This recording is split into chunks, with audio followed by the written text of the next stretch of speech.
We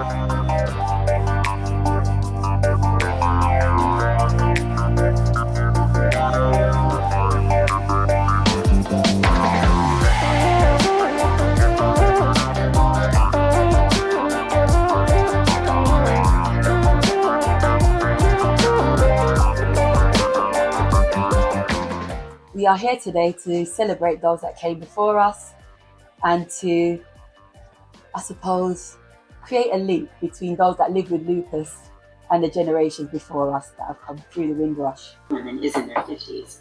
Lupus is a disease that doesn't have just one causing factor, but seems to be a combination of factors in people's lives. These factors include hormones, genetics, environment, exposure to dangerous chemicals that are prevalent in farms and industries. So as you can see, lupus can give you a whole heap of headaches. So I'm sure some of us that are here and have lupus knows. Any questions for me? Yeah, when it comes to lupus, it'll be about, for every 250 women, it'll be maybe one man. So it's more prevalent, much more prevalent in women than it is in men. But yeah, as you can see from the symptoms that they showed on here, you need strength to live with lupus. And that same strength and tenacity, I believe, came from the generations before us, i.e. from the heroic generation and the Windrush generation and the rebel generations, which I didn't know of before I spoke to the wonderful gentleman that's going to be doing the next interview. So I'm going to play that for you now. In Britain, and in the first book-selling bookshop in Britain was in Beacon. Say, what kind of books do you have in your library? Because Black history. As you can see, Mr. John LaRose, he's a definite great man. He's part of that heroic generation that created the foundation that so many of us stand on proudly today. So posthumously, thank you very much, Mr. John LaRose, and bless his son Michael, who's known me from I was in Buggy. Their shop, New Beacon Bookshop, is at Stroud Green Road, so that's 76 Stroud Green Road, and that's in Finsbury Park, N4. Please go up there, take your children, take your grandchildren. It is an amazing bookshop to actually visit. So now you will be hearing the experiences of a man of the rebel generation and his journey with lupus. Police, we were walking past the group of about 30 of us. Now, I haven't really grown much since then. I was always 6 feet high.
First question is, what does health mean to you, Selena?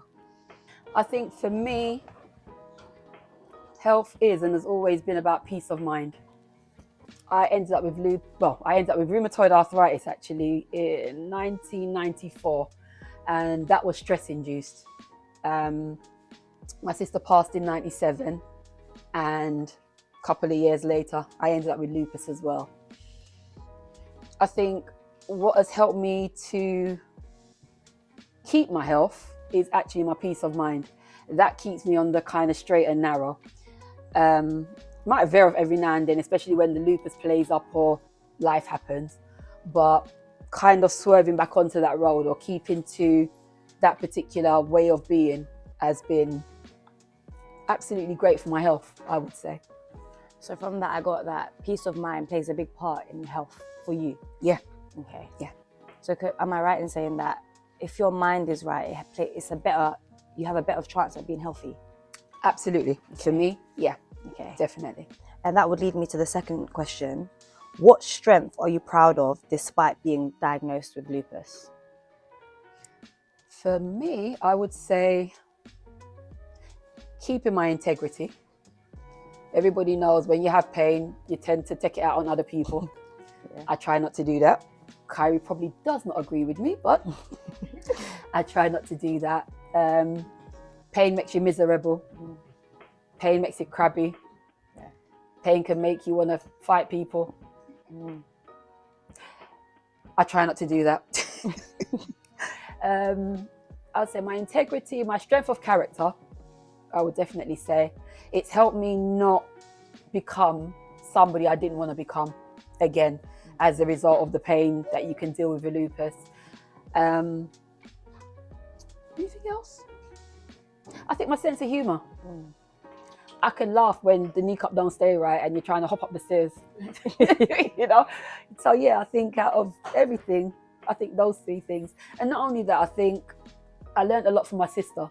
She had lupus before me. So how she lived her life as young as she was, it gave me a really good template on how to deal with it. And comparing how her lupus affected her and how mine affected me, light years apart. I remember my sister carrying Tesco bags, or my parents carrying Tesco bags of medication, you know. I didn't want to go down that route because I saw what it did to her. And she was a baby at that time as well. So she learned to fight in other ways. Her mouth was amazing, and I do believe I've started to become that way now. And she was a no-nonsense person, and that really helps you clear your way. I've realized if you are not here in my life to help me, and when I say help me, I don't mean do for me, but if you can't phone me and make me laugh, don't phone with your problem. And if I do phone, no, if you do phone, no, I can't even say that, because you know what? I'm a helpful person anyway. I don't mind helping people, but don't come on my phone with the same nya 3 and 4 times in a row. Yeah. I don't have the patience for it, and I don't have the energy, you know. And if you want to be helped, I will go to the ends of the earth with you. If you just want to come and moan in my ears, phone somebody else. And I've had to become really strict with that. So yeah, I would say strength of character, humor, and keeping my integrity, and drawing and keeping my boundaries. Okay. Yeah, those things. So I wanted to ask you one question. How do you manage to keep your integrity whilst going through so much pain? What's one thing that you do? Pray. Yeah, that's a good one. And then ask for forgiveness and cost. And then do it again? Then pray again. Then do it again. Yeah. Okay, well, that's But a good response. That's a good response. That would lead me to the last question. It says, what would you like to see more of in the Black community? More integrity, more collaboration. And it's funny, I've been doing vendoring with the chillaxations, and I remember the first Black market that I went to was done by the Black History Studies group, and that was maybe about 15 years ago, I would say. And I remember going there, and they had 5 stalls maybe. This is way before I did chillaxations.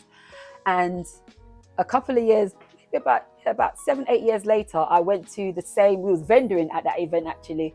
And we went into the Parkview Academy School where they had it the first time I went there. And let me tell you something, there was tables cheek by jowl. You're trying to wedge yourself between 2 set of tables, trying to set your stall up.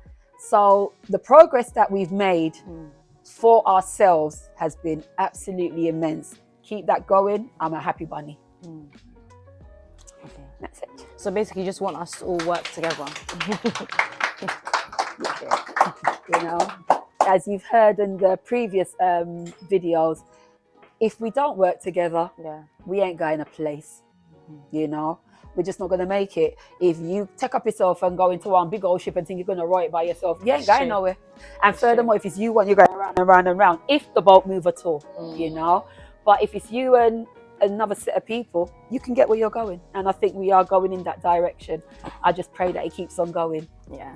And I definitely agree with you, basically just being unified and working together. Yeah, with integrity. Because I said, you know, back in the day, you got to a black business and, oh, you know, can you do X, Y, Z? Yes, mum, we can do it. And when the something coming like, this is not what I ordered. Yeah. And then they want to argue with you. That, thank God, has absolutely changed. You know, I've worked with some beautiful vendors. I've been to some wonderful events and I've learned something from every one of them. So I would definitely say, yes, we are improving and long may it last. Coming to Britain that they would like to share. Basically, they put us up in, at the time it was Pegasus and there was another hotel next door.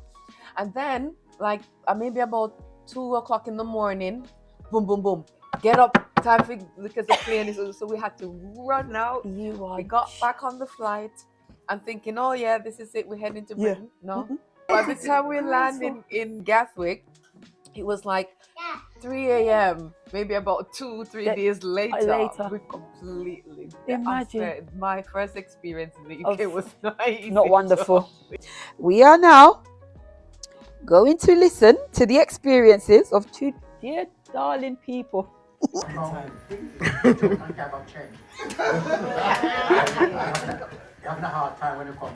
So my next piece, I know that we had, Windrush Day was recently, so we're celebrating that today. And this is an ode to my grandmother. So it's called Sandmere Road, the story of Daisy May. Just how one suitcase and a close punch back. Arrive into different waters and uncertainties upon the horizon. My grandma had a boomerang slipper that would bust corners, but it would only hit me once or twice, and that's when it was on the way to somebody else. Tales of how Granddad finally convinced you to move and marry, to build something from scratch and start. I think the line was, "Dears, when we're looking at your eyes, I'm looking at the stars." Thank you. So I'm gonna do the raffle too. So these are, I'm just choosing. So the first number we have is number 25, number 1, number 18. Yes, pretty in pink, number 18. I'd just like to say, wow, this has been an absolutely amazing event. I want to say a heartfelt thank you to Michael LaRose for giving us that fantastic interview. It was informative, eye-opening, and absolutely amazing, for lack of a better word, about his father, John LaRose. Thank you to my dad, Cliff, for giving us insight into the rebel generation and how he navigated having 2 daughters with lupus. Thank you very much for now joining us as our new director of the Lupus Hub CIC. A very, very, very, very big thank you to Joyce. Thank you so much for letting us come here, honestly. We absolutely appreciate it. I really enjoy coming today, and I'll be at any event that Selena has in the future. Lupus awareness is something which needs to be spread throughout the whole nation over here. There's still so many people that do not know about it and how to support anybody through it. I found it really interesting because I didn't know anything about lupus today, and I've met a lot of new people. I was happy to see how the community are together. You know what, as usual, Selena is awesome. I think, the awareness that we bring to the community about this, having, being here to hear some more about it, because it's one of those illnesses that is not highlighted. We don't get to hear a lot about it. But this event has been so great in that it's just given us more insight into what lupus is all about. And so we can help to encourage and empower more people. And, we do hope that you can make the next event and help to spread the news amongst our community. Thank you. What do you think? What was your favorite part? What did you take away? Every part of it. Every part. You know anything new about lupus? Yes. So, should in case if it comes, I know.